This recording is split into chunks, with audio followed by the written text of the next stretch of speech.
এই মুহূর্তে বাংলাদেশের রাজনীতিতে তো বটেই, ভারতবর্ষ এমনকি দুনিয়ার রাজনীতিতে তুলসী গ্যাবার্ড এই নামটি খুবই পরিচিত। মার্কিন প্রশাসনের গোয়েন্দা দপ্তরের সর্বোচ্চ পদে কোনো ভদ্রমহিলা ইতিপূর্বে এভাবে আসেননি। ১। ২ নম্বর হলো তুলসী গ্যাবার্ড হিন্দু ধর্মের প্রতি অনুরক্ত এবং ভারতীয় যে হিন্দুত্ববাদী সংগঠন যেটি আমেরিকাতে খুবই শক্তিশালী এবং ইউরোপে খুবই শক্তিশালী সেটা হলো ইসকন, বাংলাদেশেও আছে। তিনি সেই ইসকনের একজন কট্টর অনুসারী তুলসী গ্যাবার্ড। ব্যক্তিগত জীবনে খুবই রাফ এবং টাফ, অনেকটা ডোনাল্ড ট্রাম্প বা ইলন মাস্কের মতোই খ্যাপাটে। তো তিনি যখন এই দায়িত্বে এলেন তখনই আমরা যারা বাংলাদেশের লোকজন আমরা ধরে নিয়েছিলাম যে জুলাই আগস্ট বিপ্লবের পর বাংলাদেশের সংখ্যালঘু ইস্যুতে পশ্চিমা দুনিয়া যে সকল কথাবার্তা বলছে সে সকল কথাবার্তাকে তুলসী গ্যাবার্ড তার পক্ষে নেবেন এবং তিনি এই সংখ্যালঘুদের বিষয়টি নিয়ে বাংলাদেশকে বিপদে ফেলবেন।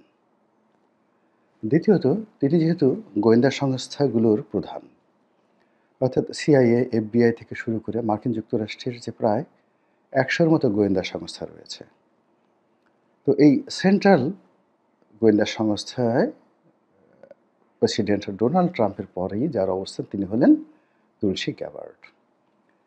তুলসী গ্যাবার্ডের সঙ্গে নরেন্দ্র মোদীর খুব ভালো সম্পর্ক, অমিত শাহের আরও ভালো সম্পর্ক।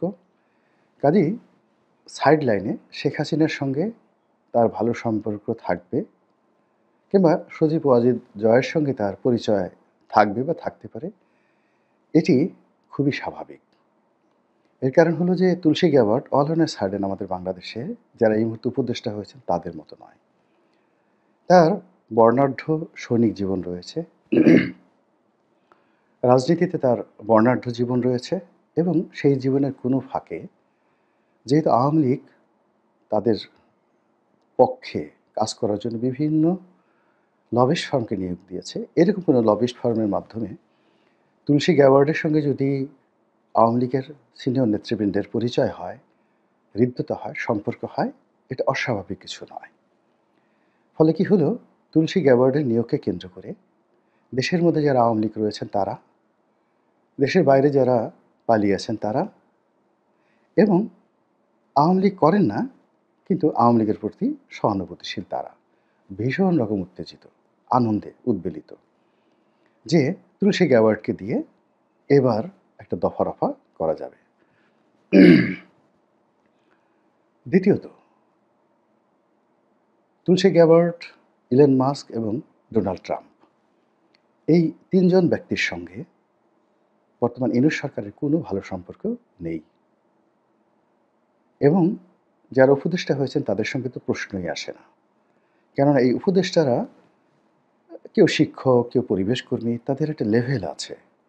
ওই লেভেলের বাইরে তারা কিছুই করেননি। তারা শুধু খেয়েছেন, ঘুমিয়েছেন আর তাদের যে পেশা ছিল বা শ্রেণী ছিল সেখানে তারা সেই শ্রেণী পেশার কাজ করেছেন।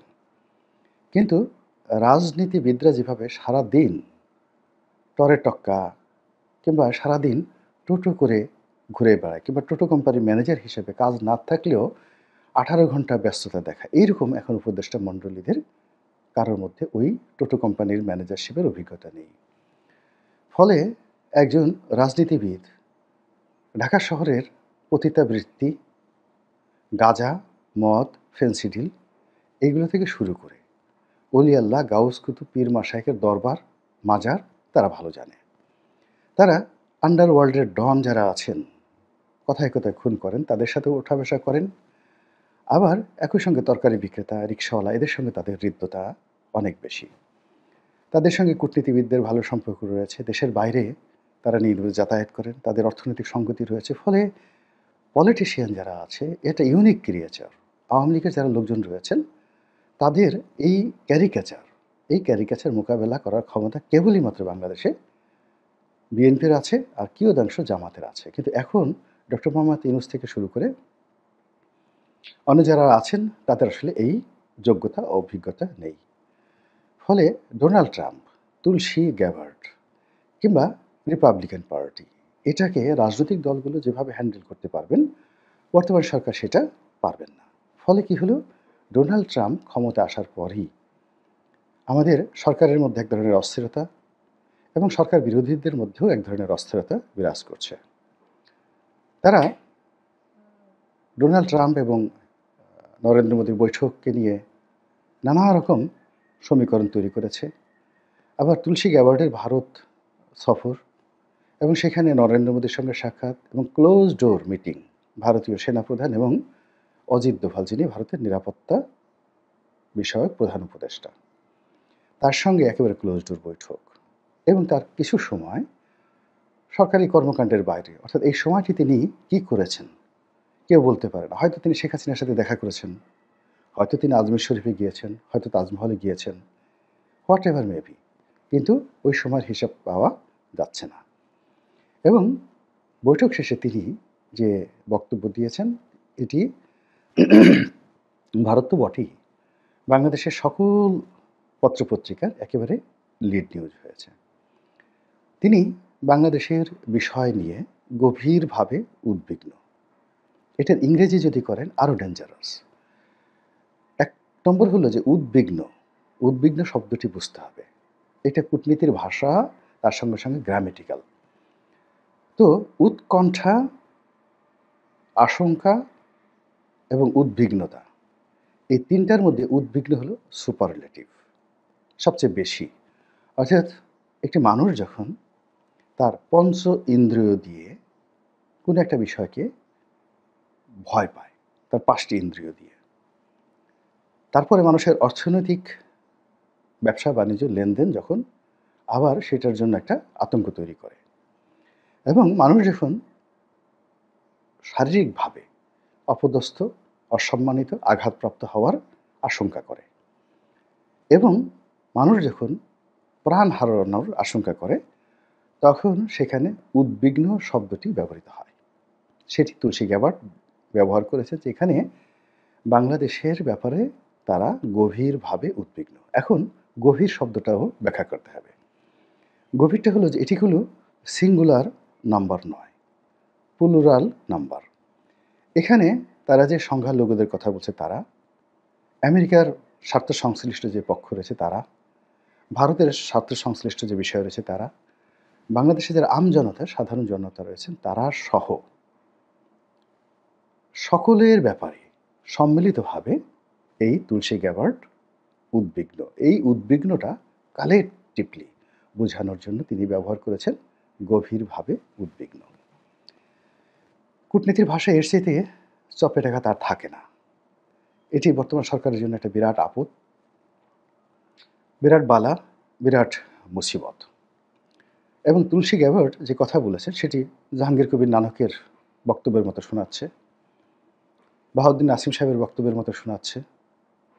তারপর সাবেক আইনমন্ত্রী ছিল কামরুল সাহেব, কিংবা সাবেক তথ্যমন্ত্রী ছিল ডক্টর হাসান মাহমুদ, কিংবা তাদের নেতা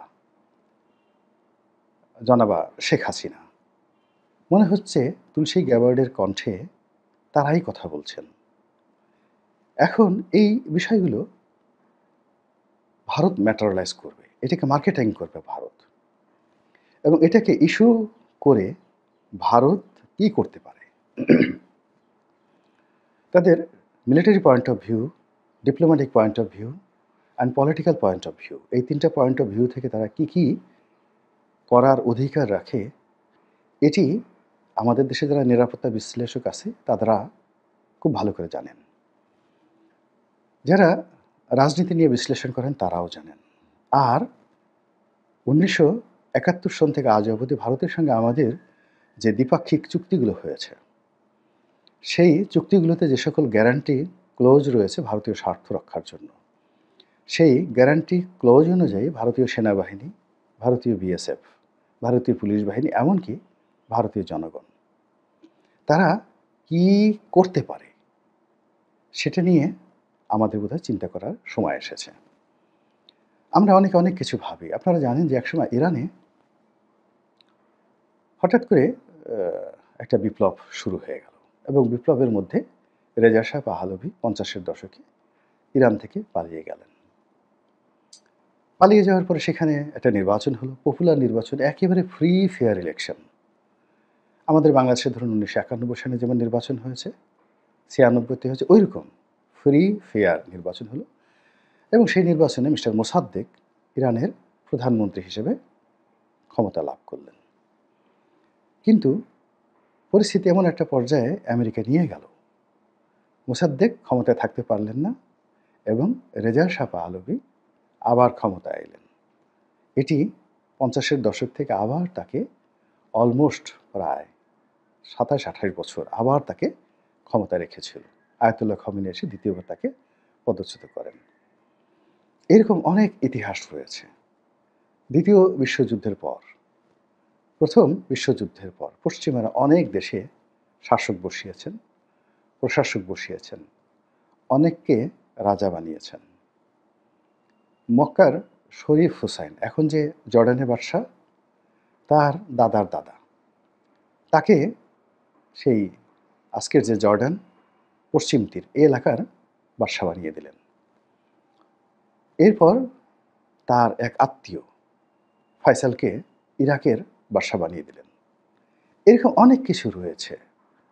আমরা হয়তো এখানে বসে কুয়োর ব্যাঙের মতো করে লাফালাফি করছি, গালাগাল দিচ্ছি, হ্যাং করেঙ্গা, ত্যাং করেঙ্গা, ইনকিলাব করেঙ্গা, ফাটাই ফেলেঙ্গা।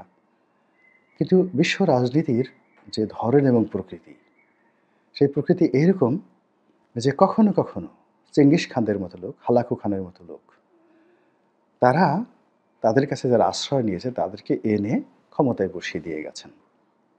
যেমন পাক ভারতে হুমায়ুনকে, বাদশাহ হুমায়ুনকে, তিনি দীর্ঘদিন পারস্যের আশ্রয়ে ছিলেন।